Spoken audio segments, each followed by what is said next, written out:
বাজেটে মোটামুটি একটা বড় আকারের বাজেটও হয়েছে। এটাকে উচ্চবিলাসী এরকম বাজেট তো সবসময় বলা হয়। তো আমি ডাইরেক্ট এরকম কমেন্ট না করে এটা বলতে চাই যে এই বাজেটটা কি হারে কোনটা অগ্রাধিকার ভিত্তিতে বাস্তবায়িত হয়, তখনই আমরা এই বিষয়ে কমেন্ট করার একটা পজিশন। কয়েকটা জিনিস একটু লক্ষণীয়। এক নম্বর হচ্ছে ট্যাক্স নির্ভর বাজেট হয়ে গেছে। আমাদের দেশের যে ট্যাক্স আহরণের যে পদ্ধতি এবং ইনএফিসিয়েন্সি আছে, যেটা যে পরিমাণ হয়েছে এই পরিমাণ কাভার করতে পারবে কিনা, হঠাৎ করে এত জায়গায় জাম্প করতে পারবে কিনা, অ্যাডমিনিস্ট্রেশন এবং জনগণকে কিভাবে এটার সাথে অ্যাটাচ করা এবং অ্যাক্টিভ করার যে বিষয়টি আছে, তো এগুলো দেখার বিষয় আছে। যদি মানুষের উপরে অন্যায় জুলুম না করে লিগেল ওয়েতে ট্যাক্স আদায় করে যদি এই টার্গেটে পৌঁছা যায়, ইটস গুড। কিন্তু এইভাবে এটাকে একটু ডিফিকাল্ট হবে বলে আমরা মনে করছি বাস্তবায়নের ক্ষেত্রে। 2 নম্বর যেটা, সেটা হচ্ছে এখানে একটা মৌলিক বিষয় আমাদের বাজেটে মিস হয়ে গেছে। সেটা হচ্ছে এই বাজেট যেটা দেওয়া হয়েছে, এখানে দুর্নীতি না হওয়ার বিষয়টি কিন্তু খুব ইম্পর্টেন্ট, এবং কারাপশন রোধ করাটা এখানে খুব বেশি ইম্পর্টেন্ট। কিন্তু সরকার এমন কোনো নীতিমালা বা গাইডলাইন দিতে পারে নাই যাতে করে এখানে কোনো কারাপশন হবে না, এবং কারাপশন করতে গেলে তারা কী ধরনের মেজার নেবে সে বিষয়ে কোনো বক্তব্য এখানে ওইভাবে আসে নাই। সেটা আমরা দেখছি। কিছু নিউ ডাইমেনশনকে এখানে নিয়ে আসা হয়েছে, যেসব ব্যাপারে বাংলাদেশের কোনো অভিজ্ঞতা পূর্বে ছিল না। সুতরাং এগুলোর ইমপ্লিমেন্টেশনের ক্রাইটেরিয়া কি হয় সে বিষয়টিও আছে আমরা মনে করি।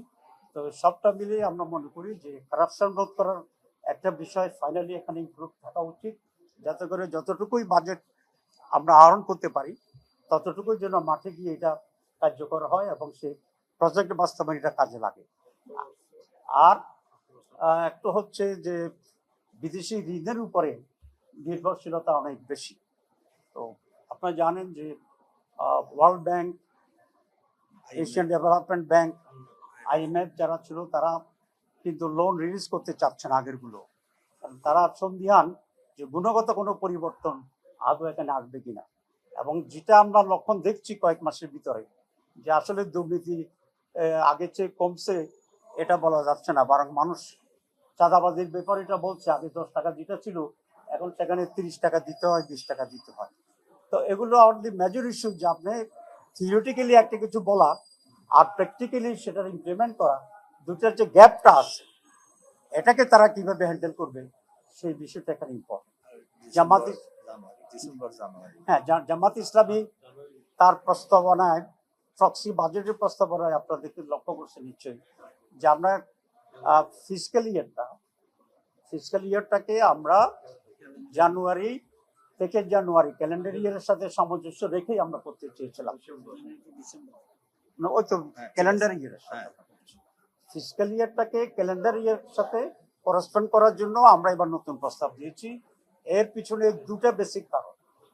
1 নম্বর কারণ হচ্ছে যে জুন টু জুলাই করলে আমাদের দেশে এখনো এখানে 2-3 মাস বর্ষাকাল থাকে, আর লাস্টে যখন টাকা খরচ করতে পারে না শেষে এসে কতগুলো জীবন জবরদস্তি করতে গিয়ে দেখা গেল যে আলটিমেটলি খুব কম টাকাই ডেভেলপমেন্টে খরচ হয়, বাকিটা বৃষ্টিতে ভিজে যায়, আমাদের অপচয় হয় বা দুর্নীতির ভিতরে চলে যায়। জামাত এই জন্যে এইটা ফিসক্যাল ইয়ার আর ক্যালেন্ডার ইয়ারকে একসাথে করেই নতুন টাইমিং করার যে প্রস্তাব দিয়েছে আমরা মনে করি এটা যথার্থ, এবং এই সরকার সেটাকে গ্রহণ করেই আগামী বাজেটকে আমরা সেটাকে নিয়ে যাবো বলে আমরা মনে করি।